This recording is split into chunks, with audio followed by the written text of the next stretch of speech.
Chief, here's what I want to talk to. We're at day 12 here. We're in the clutches of the pirates. And the reason I use that terminology is it just feels like everybody's pirating us. Do you know what I'm saying? Like there's no end right now. Yeah, there's no end, and it's no joke, and everybody has their hand out, and it's almost getting to a point of, it's just piracy. And we're bleeding. I'm bleeding. We're all bleeding. Yeah, we're all bleeding here. And the problem that, last night I was really thinking about this. I think about just, when I worked on Loop Princess, I spent 90 days on the hard. I purchased the boat. I never even drove the boat. We drove it from the marina. We put it on the hard for 90 days. I got up every single day, 7 days a week for 90 days working on that boat. Now, I'll admit, I did some painting. I painted the top side, stuff that mechanically I probably didn't need to do. But this didn't even include the engine work. This didn't include, it was just the main systems. It was the bottom job is what really, really killed me on that boat. I had to grind off the whole bottom of the boat.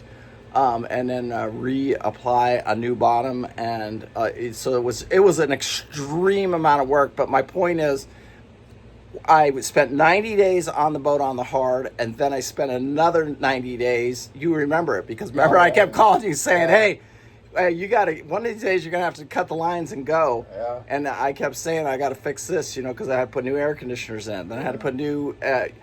We put a new solar system on it. Yeah. When that boat was done, it was bulletproof. It was not. There's no. There was nothing. There was no issues ever. Not even one. Not a single issue when I left that marina, but it took that kind of time. It was 6 months of me working on that boat tirelessly, 10 hours a day. Yeah. 7 days a week, and I consider myself skilled labor because I'm a pretty good electrician. I can install my own air conditioners, do my own cabinet work. Me and Pete owned a custom cabinet shop for 10 years. Over 10 years. And so we can do the interior work. We can do just work that most people can't do because we have that kind of experience. And then on top of that, I'm also a diesel mechanic. And I'm also I've learned the electrical systems. Pretty good with that stuff now. On these boats, so I'm pretty decent with it as well. So, and then when we got Southern Estate, if you remember Southern Estate, spent 6 weeks getting that boat just ready to launch day and night. Then once we got it to where we were at, we spent another 10 days at the marina, going through the engines, putting all new coolers and all that stuff, and getting it mechanically ready. Yeah. And then we spent another 6 months getting the inside gutted out. Remember, we filled every single trash can at every single marina for like 2 months getting that boat. And then even as we were selling the boat, like a couple months ago, it was just always constant work. And I could have at any time, I probably stuck in excess of well over $100,000 in Southern Estate. Loop Princess, I stuck over, this is hard-earned money. After the purchase of the boat, I probably stuck around $65,000 in it. And both of those boats, I could have stuck another $40,000 in easy. Yeah. That was not even spent without even blinking. And so, we're just bleeding money. And you couldn't do enough work, and I think that's where we're at with the Hatteras. It's now it's switching. It's not switching. It's new technology meets old technology, and we're trying to modernize it. And now we are stepping in and doing what we're good at, if that makes sense. Yeah. Like we can't just let the pirates keep working on the boat. And not only that, you got 17 different vendors doing 17 different things. Right. And that's where I think a lot of the problems are. Now Paul's in here. We don't let anybody on the boat anymore. Yeah, I mean, we have 2 brand new engines, and I've got engine work to do in the next few days too. So it's just like. It's like they all have their hands out. They all want to get paid, but nobody wants to get the boat done correctly, if that makes sense. Yeah. Like they're not willing. it's and our lives are at stake. Yeah, and our lives are the ones at stake here. So now we've got to kind of take it into our own hands. I kind of thought we were going to have to do this anyway. So yeah, and it's almost become to a point of ridiculousness, and so it's just what we have to do. And you guys out there, when you guys are looking at boats and when you're trying to purchase a boat, it's no different. It's, I was up at 2:00 in the morning talking to some guy who's, in the market for a used boat, and it was an interesting conversation. I should share some of the texts with you real quick, but it was like, his goals and aspirations were, are they possible? Yes. In his budget, he had like $100,000 budget, and the boats he's looking at a 50-foot boat, and I'm thinking, oh my God, he's got $100,000 refit after he purchases, and the boat better be in pretty damn good shape. And it was like, how do I explain that to him delicately? You know what I'm saying? Like, nobody wants to hear the truth, but it's the truth. And there's no difference on this boat. The only difference on this boat is the amount of money that it takes to run one. This is just a bigger boat, so it's more money, if that makes sense. Yeah. And I didn't put new engines in a boat. This boat has 2 brand new engines. It has an old technology beating new technology. Trying to get it all to merge. And the stabilizing system, which is incredible. State of the art. I love you. Anyway, so trying to get it all working. Anyway, today I'm back in the engine room, and I'll take you guys down there, and we'll show you the progress that we make today, and we'll do these little bits as we go on. If you're doing some more work on the, you're cleaning, right? Yeah, a little house cleaning. Little house cleaning.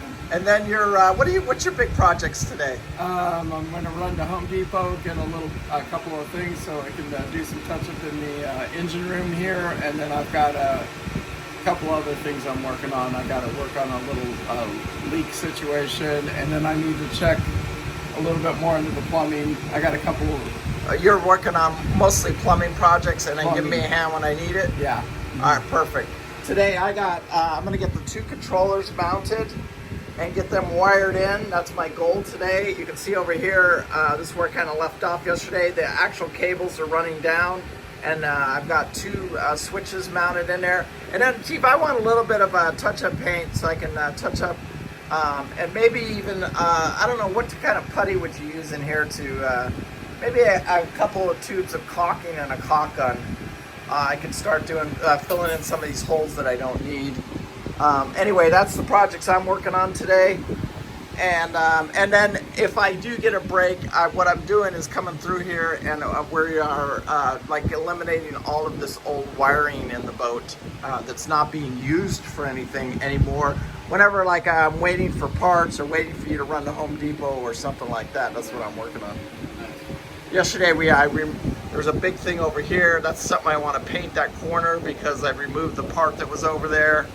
And then just going through these, each one of these breakers, I want to tag on every single breaker what they fire up so that we know underway. Do you know what I'm saying? There's no question. So it's something we got to do and we can do together. Like I checked yesterday, is that the wash machine breaker? It shows wash machine, but when that breaker's off, we still have a wash machine, so that's not the wash machine breaker, if that makes sense. Yeah, and we had got a lot of gremlins, but I can see where we're going to get them a lot of them worked out. So anyway, that's where I'm at. And I'm going to get my head down and get back to work. I want to see your list, your Home Depot list. Right here. Let's see what you got here. Bathroom knobs. Yeah, get those. Paint for the engine room. Okay. And paint for the engine if I can find that. Yeah, that should be high temp. It'll say right on it, high temp engine paint. Okay. If you can get me a little pint of it, it's just pure white. Okay. If you can get it to me in a brush on, I'll take it. Because the spray, I got to use tin foil and stuff like that. Yeah. Okay. So, but it's just where to touch up a couple spots on the engine. Right. But I know over there in the spray can section, you'll see high temp engine paint. Yeah. So it may only be spray on. Okay. But if you can find it in a... okay. And then, are you going to get a primer Do you know what I'm saying? Primer for the and then some throwaway brushes. Yeah, throwaway brushes. Yeah. Okay, perfect. Guys, I'm at a point where I've got to mount the controllers. And why this matters is I don't feel good about just stacking them right here because these things create a lot of heat. I've used these on Southern Estate, and the amount of heat they create. And I don't want to have one underneath the other one, and then the amount of heat that creates, and then it overheats the other one. So I want to separate the two of them on this wall right here. So I'm thinking I'm going to clear a spot right here for one, so that heat will come up here.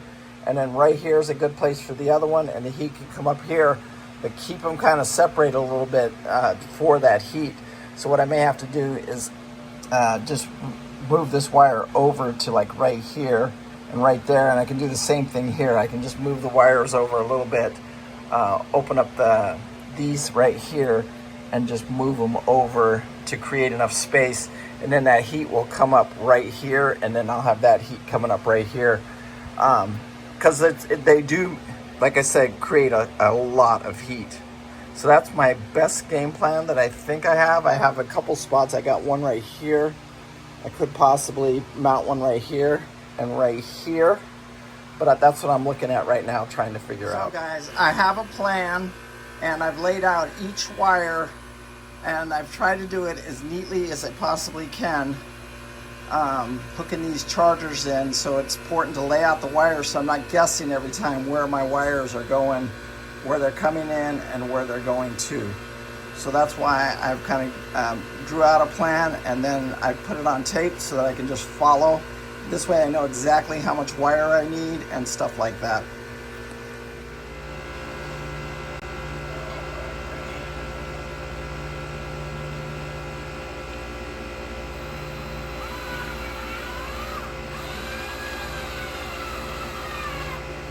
And that's how that's done.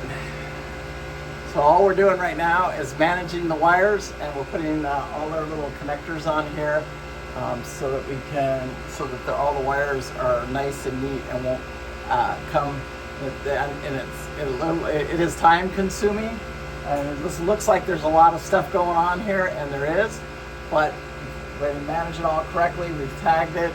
We've put everything on here so that if somebody in the future knows what they're looking at, they can tell real quick what's going on. Yeah. A lot of people, I heard a comment yesterday. A guy says, hey Captain, those fins don't work when you're at anchor, and he's absolutely 100% wrong. These are new state-of-the-art fins, and there's one on each side, and we put a little cover over it, says not a step. Those are electric 24-volt motors, and they run these fins, and these fins will do actually 360-degree spins. And the beauty of them is they work while you're at anchor, and they work off of these two battery banks right here. These are two massive battery banks. Each one of them are 24 volts, but you have to run the generator to start these to charge these. So what these charge controllers, the ones we added today and yesterday, these two charge controllers right here are drawing amps out of this alternator on the starboard engine, and then they put them into those charge controllers, and then they put them into these batteries right here. So while the boat is moving under its own power, we're charging the batteries and keeping them up without having to run our generator. So that's the whole purpose of these batteries and this system, is to eliminate having to run the generator. So we should never have to run our generators if we only stay overnight. Now, if you're going to stay on anchor for a long time, then you'll have to run your generator to keep those batteries charged. Guys, it's dinner time. It's getting close to the end of the day here on day 12. You can see the system here. We've got it all wired in. Tanner did come by, and drum roll please, we found out that this alternator on the starboard engine is not putting out correctly. So we're gonna get that pulled off, and when Pete goes to the metal shop on Monday, he'll take it and drop it off and have it looked at. The generator on the port engine is doing correctly. So what we did is we put an amp meter on them and checked for amperage, and we weren't getting any amperage. On the controllers, an update on the controllers when he came by to set them. I need to add one more wire to each controller, and basically it's just running a ground wire from the ground bar over to the batteries, which I'll do that probably Sunday. If not, I'll do it Monday morning. That'll be one of my projects. The generator, little update on the generator. We looked at it, we're not getting the correct voltage to the starter, and it appears that we lost the starter in this engine. So we're gonna pull the starter off of this engine tomorrow, and we're gonna pull the alternator off of this engine, and then we'll take those to Miami and check it. I don't wanna leave without a spare alternator, because we're gonna be when we leave this next time, we're gonna be alternator heavy. So we're going to be relying on those alternators heavily, and so we'll have one spare alternator with us. And then I always have 2 starter motors, because I have 2 of these generators, because the other generator doesn't run, but it's the same exact generator, so I can always swap out the starters, which I'll probably do that tomorrow. Swap out these starters, put that starter into this generator, and then have the one that's on here rebuilt, so that I have 2 good starters. Anyway, end of day 12 in the clutches of the Pirates. We made a lot of progress today, and we'll continue to make progress. Anyway, make sure you hit that like, subscribe, share with your friends, and thank you guys so much for watching. We do appreciate it. Bye.